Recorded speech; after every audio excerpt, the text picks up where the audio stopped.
With Doubtnut, get instant video solutions to all your maths, physics, chemistry, and biology doubts. Just click the image of the question, crop the question, and get instant video solution. Download Doubtnut app today. Hello students, so the question says in measurement of g is the acceleration due to gravity using a simple pendulum. A student makes a positive error of 1% in length and negative error of 3% in the value of time period.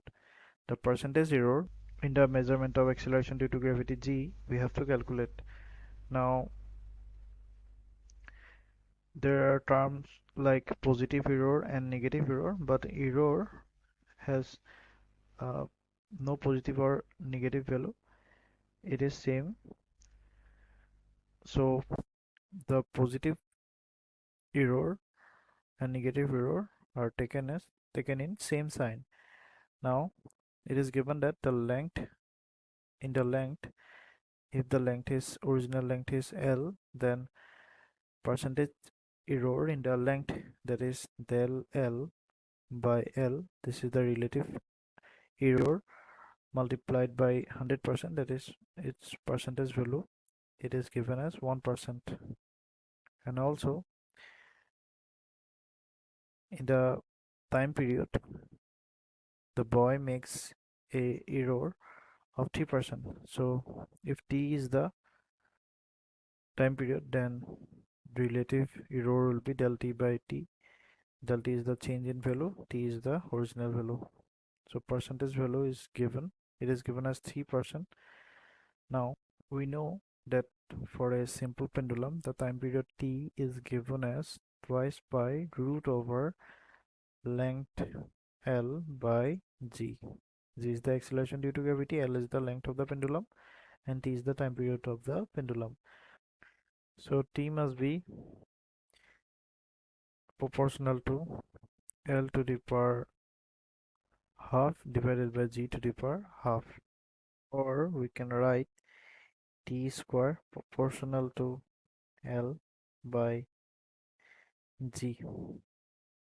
Now g will be proportional to L by t square. Now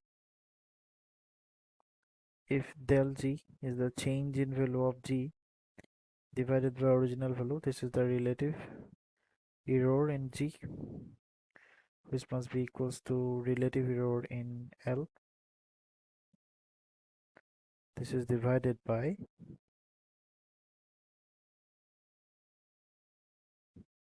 original value L plus relative error in t square.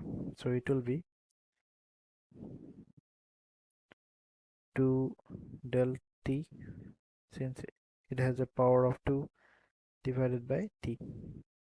Multiply both sides by 100%, it will be percentage value. We can change the relative error to percentage error by multiplying the relative error by 100%.